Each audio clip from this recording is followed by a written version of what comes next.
What is going on, guys? So there's this new paintball gun out, the Dye DSR. Let's talk about it. This Dye DSR review is brought to you by BlackFridayPaintball.com. Pick up your DSR from the link in the description. The Dye DSR. So the DSR is made to fill in a gap that is left in the Dye line of paintball guns. Dye have the M2, that like $1,500 super high-end gun, and then they have that like lower end-ish entry-level style paintball guns with the Rize and Rize Maxxed. And then here comes the DSR at $900 to kind of slot right in the middle of those two. So at that price, the whole point of the DSR is try to compete directly with Planet Eclipse and their Gtek 160R, and then with Shocker Paintball and their RSX, and the newer Shocker XLS. So the DSR is that mid-range, or kind of like getting close and creeping up into that high-end price. And it's gonna have everything that you would expect from a paintball gun in that price.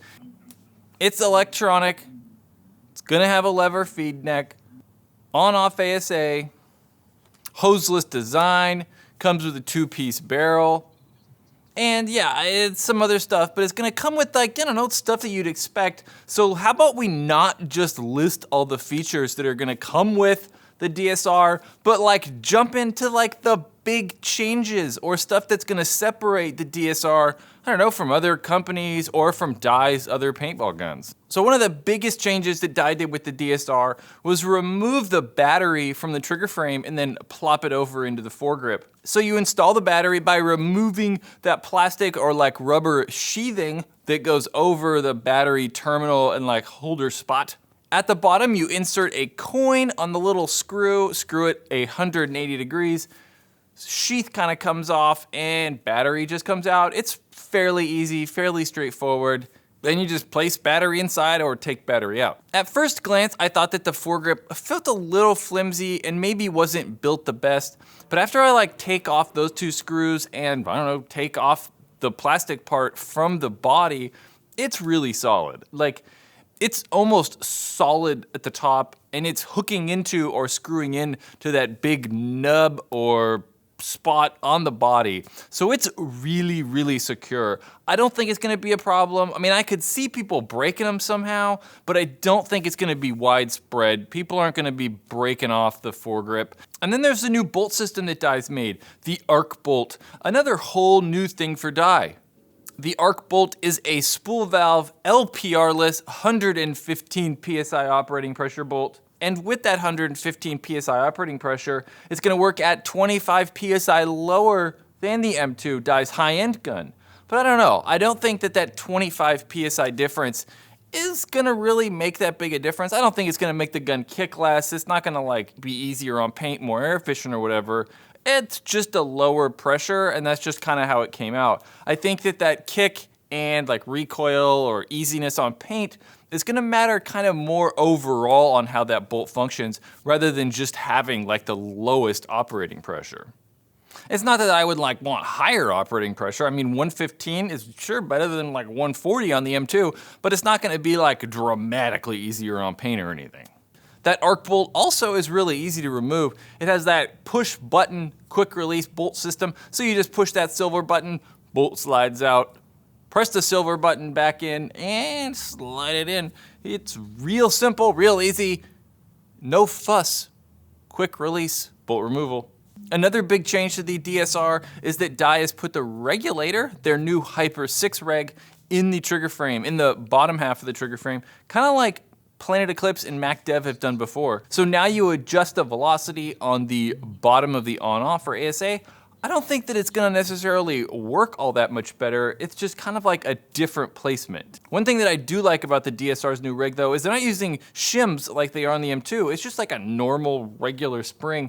That just makes it easier to keep track of stuff because people sometimes lose those shims and then regulators don't work. It's much harder to lose that big spring rather than a shim.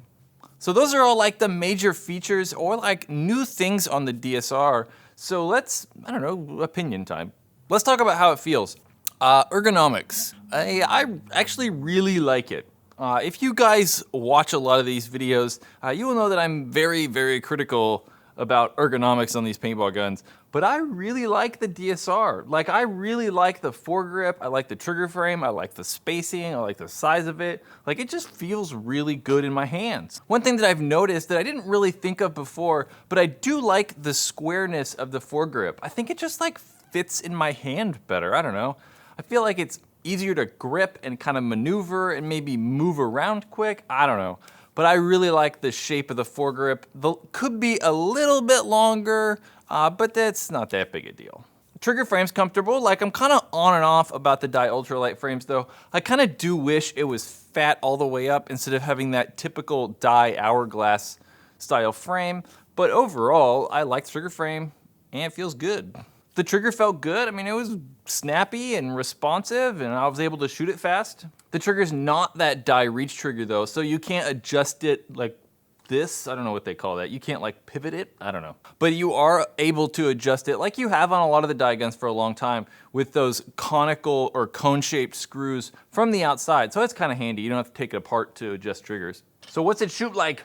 I think it shoots very, very well. Like, I really like the way the gun shoots. So I like guns that kind of like have a solid, like deep shot, something that feels like it's put together well. Like when you shoot it, it's just like boom, and just, I don't know, just like feels good. I like the Geo 3.5s. They just have like a good solid feeling, like thump or like shot quality. I just like the way they feel. And then like same reason I don't like Luxes, because they're really like lazy and like just slow and like airy, and I don't know, I don't like that. So the DSR definitely has a very similar shot quality to the Geo 3.5. It has that like solid shot, like a teeny bit of kick, a good thump. I don't know, it just sounds and feels like it's very well put together, and I don't know, I love the way it shoots. So if you ever shot like a Geo or a Geo 3.5 or something like that, it's gonna have a very similar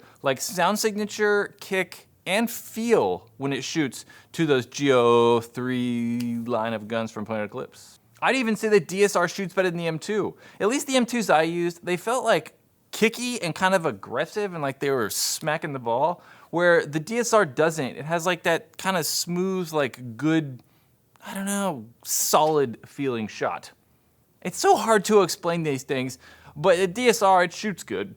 So to me, the most important part about any paintball gun ever is gonna be reliability. It doesn't matter if it's the quietest or kicks the least. If it works half the time, none of that matters. So it has to work. I think that's, without question, the most important thing about any paintball gun is gonna be reliability. Dye says that the arc bolt is gonna be extremely reliable. It's a bit hard to say if the DSR is gonna be like crazy reliable, but if my experience from last weekend is any indication, it should be a workhorse and just work. I even like, at the end of the day, wiped off all the grease and went to shoot the thing and played a whole game with 0 grease on the bolt, and it worked perfectly fine. I didn't experience any like drop off in velocity, skipped shots, bolt stick, whatever it was. It worked with no grease. That's not something I would recommend, as you're gonna like very, very quickly wear O-rings out. But I was just kind of curious if it'd work, mainly because Planet Eclipse touts how their like gamma core can do that. And I was kind of curious if the new arc bolt could, and it seemed to work fine with 0 grease, which is kind of crazy. So that leads me to believe that it's gonna be super reliable. So while I think the arc bolt can be really reliable, I think that we will see in months to come that it's just gonna work, that there's gonna be few problems with the actual bolt system. I think that there's other weak spots on the DSR that could potentially cause problems in the future. So opinions are kind of split on this, but I hate the eye pipe. I think Dye had an opportunity with the M2 and then again with the DSR to just eliminate the eye pipe. So if you're unfamiliar with the eye pipe is a clear piece of plastic that sits inside the gun and the eyes look through the eye pipe. And then if you break paint, there's an O-ring on the tip of the bolt that like slides through the eye pipe and like squeegees the paint out of the way so the eyes can still see. But it's plastic, right? I mean, after time, the gun just shooting over and over and over, the thing gets weak and it breaks, or you can like over tighten the barrel and break the eye pipe. I do think that most of the problems that come from the eye pipe are user error. Like it's people over tightening the barrel or not putting the eye pipe in right or whatever. But still, it's a problem. Like even if your end users are breaking stuff, I feel like that as a manufacturer, you would try to eliminate people screwing stuff up. So I feel like they could have got rid of the eye pipe. And I don't know, is it even better? Like there are not other guns that have tons of issues with like breaking paint inside the gun and the eye's not working. So it's not like Dye's solution is like way better. So I kind of wish they'd just get rid of the thing. I also kind of touched on this, but I don't like the on-off. I don't like that plastic. I don't like how you can break the knob off. And there's too many parts on the inside, and I just feel like they could make a simpler version of the on-off ASA. So that's like me nitpicking though. Like those aren't really that big a deal. Like I could see me having this gun for like 5 years and never having a problem with the eye pipe or the on-off knob. I think as long as you like clean your gun and like kind of take care of the inside, the eye pipe can last a very long time. And that on-off knob, you just gotta be careful really. I think there's like 4 things that I've kind of like looked at and thought about that I would like to see changed on the DSR that I don't really like all that much. So I kind of talked about it, but I don't like the eye pipe. I think getting rid of the eye pipe, they could have done it and it would have been a good idea. I don't like that on-off, talked about that. I don't like the grips around the OLED screen. I think overall the grips are good. There's not a real big problem. It's just really soft around the OLED screen, and I think at some point could tear or, I don't know, just cause problems. I feel like they could have put like, I don't know, some hard plastic right there and could have made it a little bit more durable. And then lastly, I feel like that they could have done a better job on how you actually removed the sheath thing that goes over the foregrip. Like, yeah, it's quick and easy and whatever, but you gotta use a coin, and I don't have coins on me ever.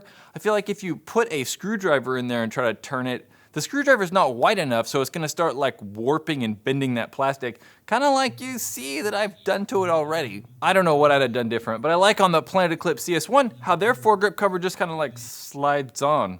You don't have to have any tools or anything. I mean, the DSR is like almost toolless except for like removing and changing the battery. I just don't like it. It's not that big a deal, but it's kind of wonky.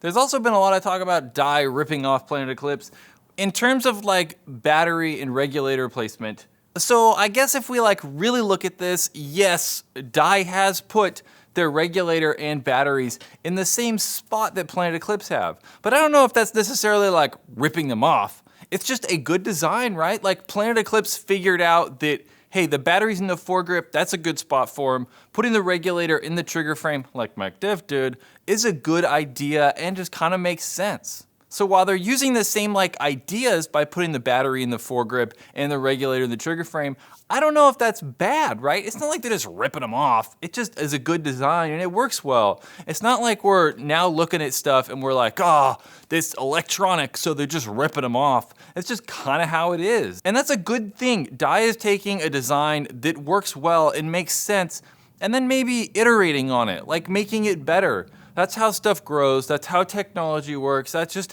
life, man. People make a design and someone's like, that's a good idea. And then we keep going with it and stuff gets better. So I'm not hating on Dye for putting the battery up front and the regulator and the grip. I think it's a good idea. Good job. So would I keep it or use it? Yeah. I actually really like it. I am a fan. It's been a very, very long time since I've actually like had a Dye gun that I wanted to own. I mean, honestly, it's probably 2004 when the DM4 came out. That's a long time. This is a good product for Dye. I think it's gonna compete very, very well with Planet Eclipse and the Gtek 160R and the Shocker like RSX and XLS. Like I can for sure say, for me at least, I would much rather have the DSR over the RSX or the XLS. I don't know, I don't like those guns. But the Gtek 160R, it's hard because, I mean, we know those guns work. Like they just work, like they're workhorses. And like I said before, the DSR is still kind of new. So we don't really know what it's gonna be like 6 months from now. I think at this point, I honestly can tell you that I would rather have the DSR. It is $200 more though. So if that's like a deal breaker for you, 160R is still an awesome paintball gun. By no means is the DSR like twice as good or anything. I think they're both kind of equal and it might just come down to personal preference. And I just really like the way the DSR feels. It's simple, like It's great, guys. I really, really like it. Guys, those are my opinions, and that's what I think about the Dye DSR. Check out the shooting review video right up there, or subscribe by hitting the circle button. Check out the Paintball Ruin My Life store and buy cool paintball stuff by Square Box.